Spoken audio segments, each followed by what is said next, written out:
making multicellular life in the lab without any intelligence.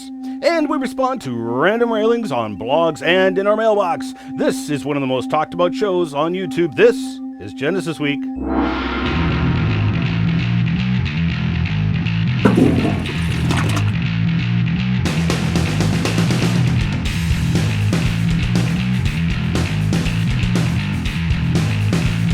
And welcome to this episode of Genesis Week, the weekly program of creationary commentary on news, views, and events pertaining to the Origins controversy, exclusive right here on YouTube. Every single show has been in the top 10 most talked about videos in science and technology on YouTube. We bring you the information the anti-creationists don't want you to see or hear, and we show the glory of God in creation.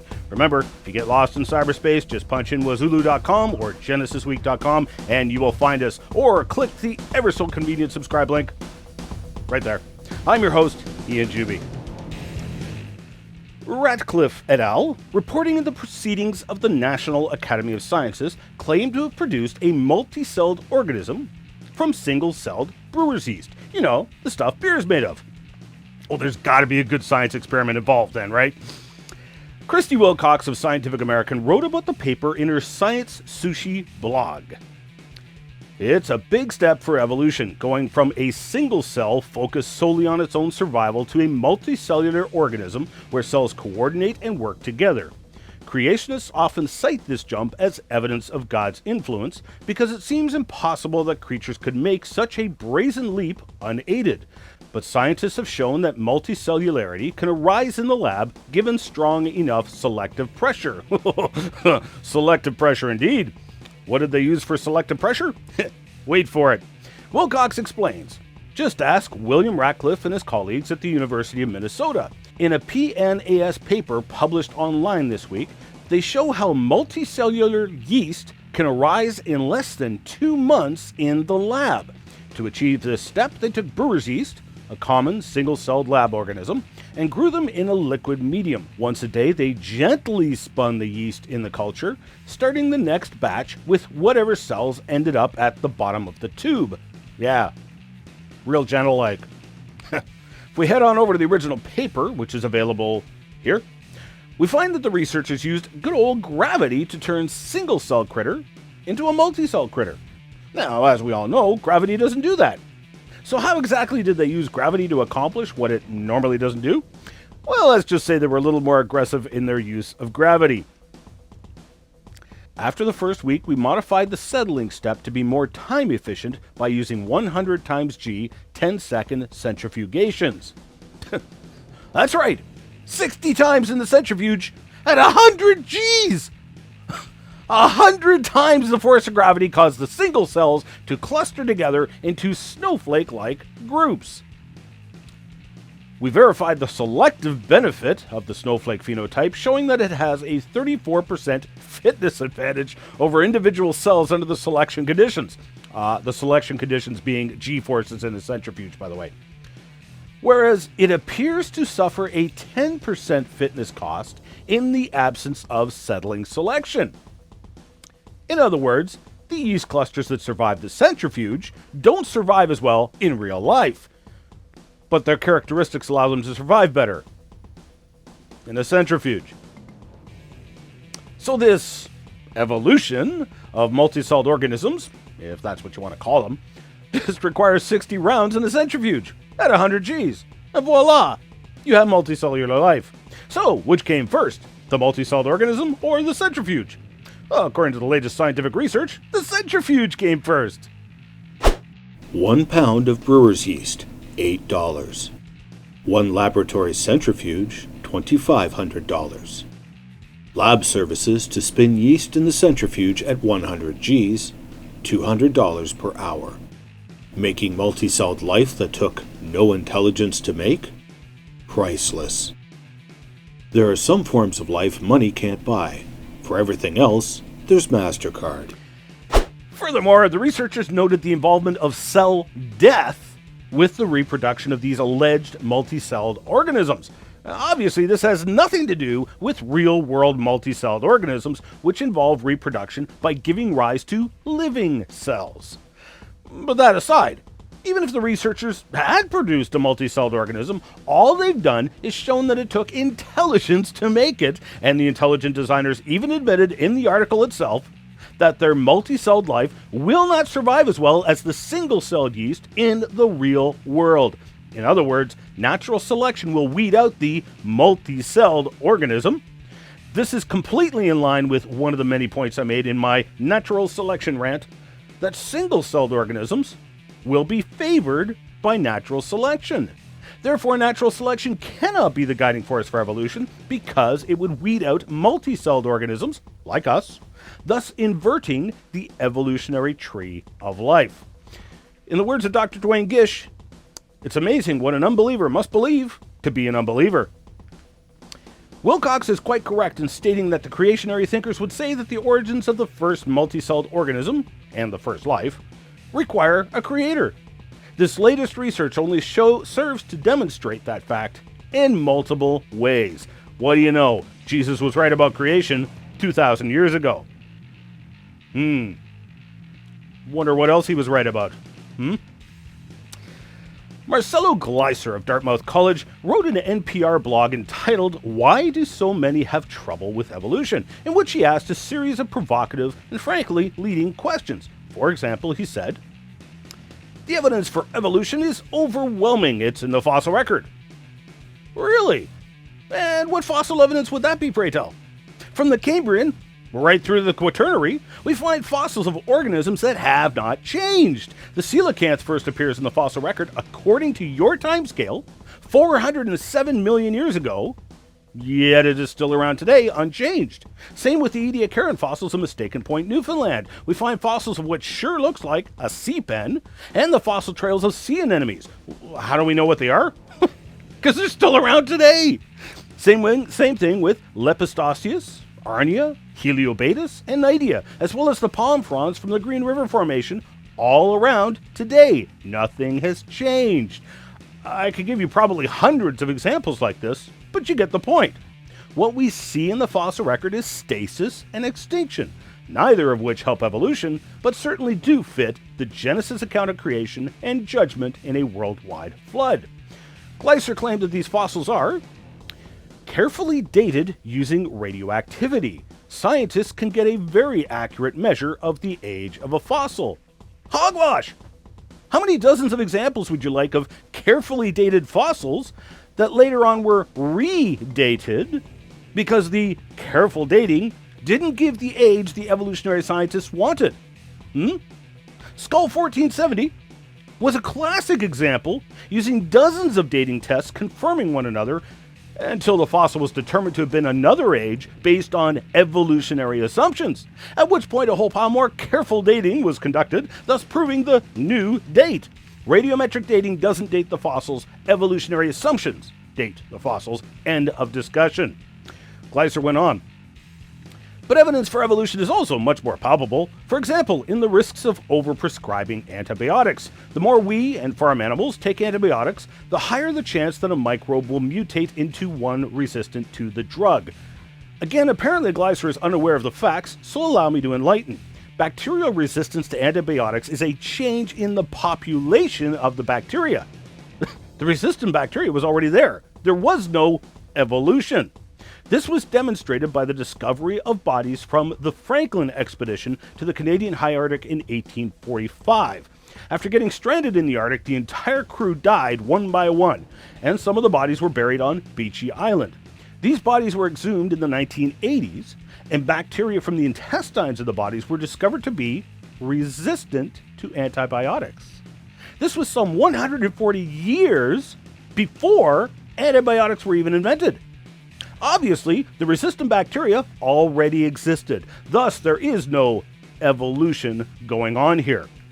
Antibiotics are simply killing off the bacteria that are susceptible, leaving behind a population of bacteria which are less evolved, because you've now lost some of the variation within that population. You killed them off. Gleiser then levels a criticism against creationary thinkers. Behind this strong resistance to evolution, there is a deep dislike for a scientific misunderstanding of how nature works. Hogwash!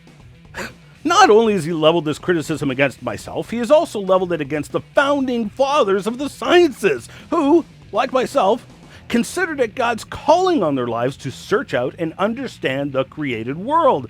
You know, people like Newton, Pasteur, Kepler, Boyle, Pascal, Babbage, Joule, Faraday, Maxwell, Sedgwick, Owen, and numerous other fathers of the modern sciences. Then there's the modern scientists like Dr. Raymond Damadian, the inventor of the MRI, Dr. Keith Wanser, professor of physics at Cal State and author of 48 published papers and 7 U.S. patents, or Dr. Jonathan Sanford, co-inventor of the gene gun, or Dr. Robert Herman, retired professor of mathematics at the U.S. Naval Academy, who ranks in the top 2% in the production of peer-reviewed papers, including over a dozen peer-reviewed papers directly related to his general intelligent design model. Obviously, Gleiser's criticism is just plain untrue.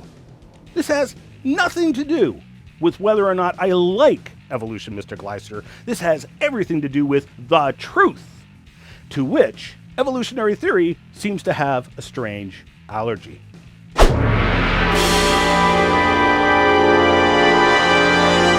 Woohoo! Mail for me?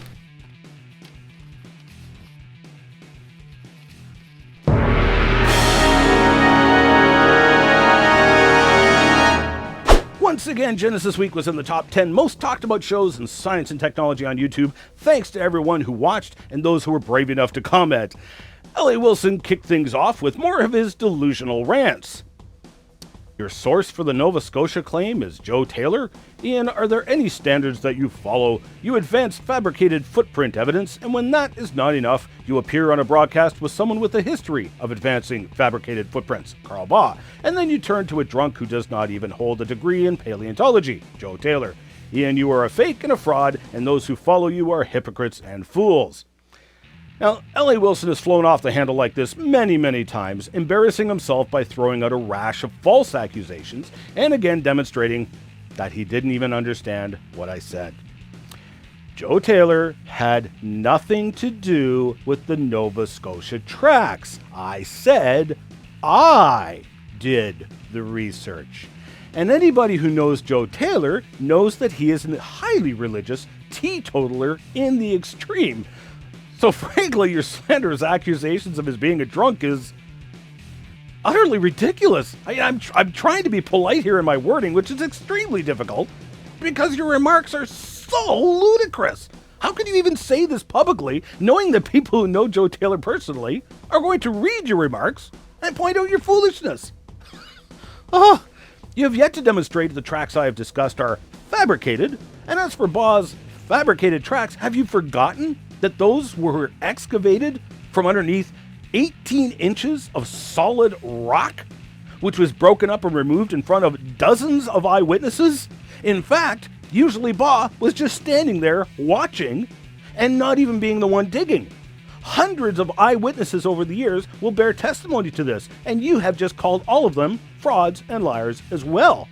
Lance, I keep telling you and keep hoping that one day you will learn not to embarrass yourself flying off the handle like this, hurling around such ridiculous, unfounded accusations.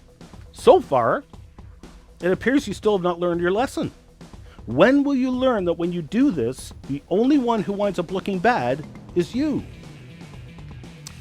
There were a number of noteworthy and very interesting comments left on the last program, to which I have nothing to add.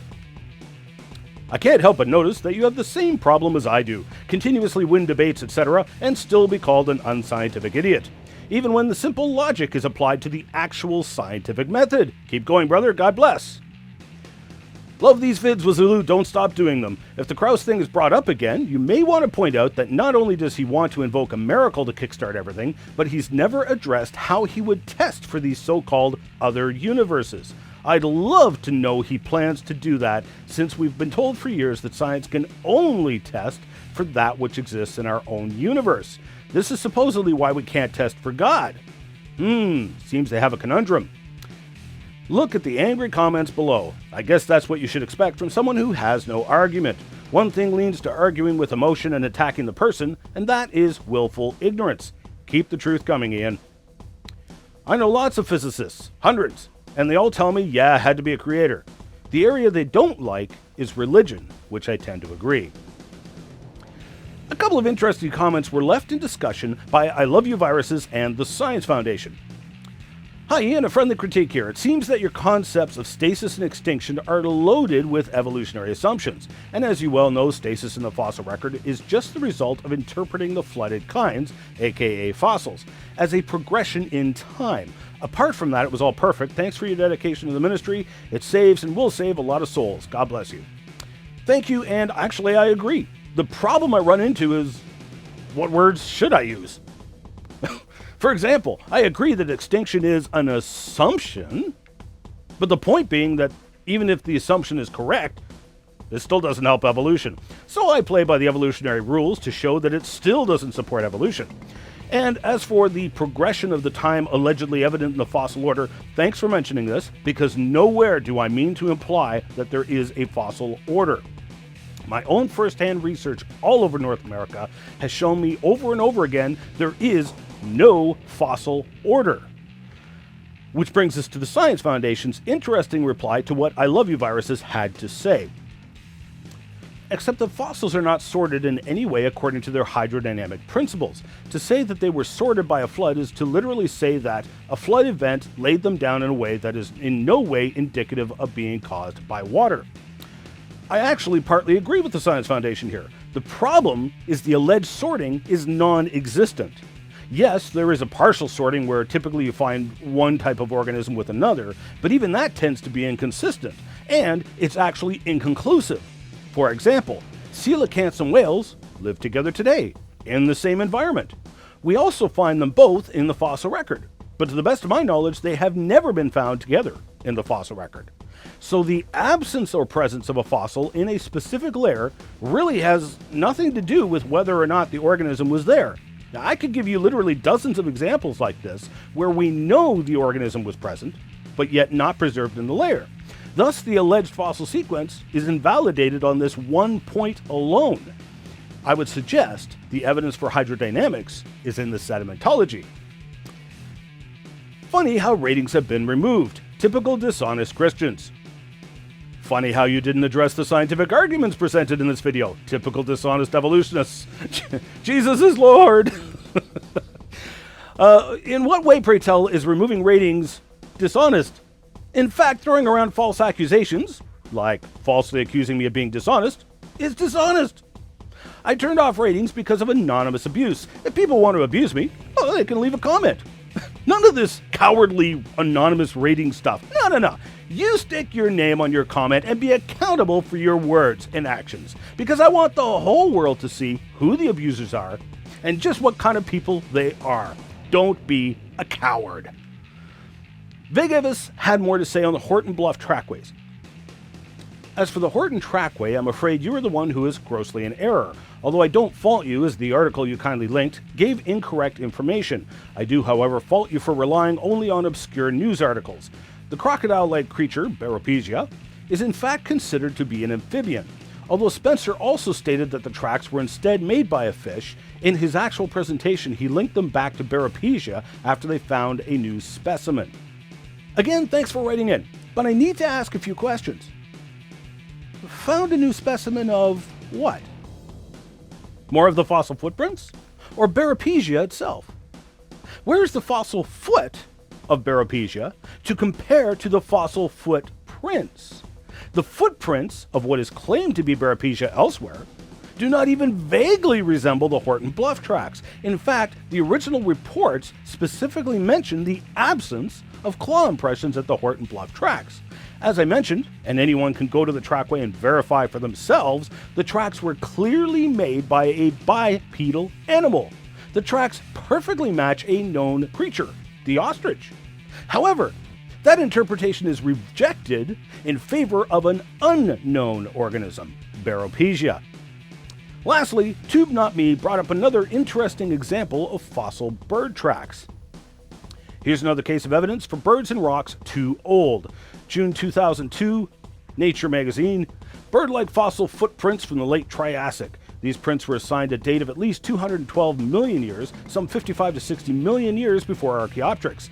they're bird-like in all 5 major features of the 7 listed. The other 2, less significant ones, don't indicate they were anything else. In other fields, such contrary data would put a theory in doubt. Thanks for writing in.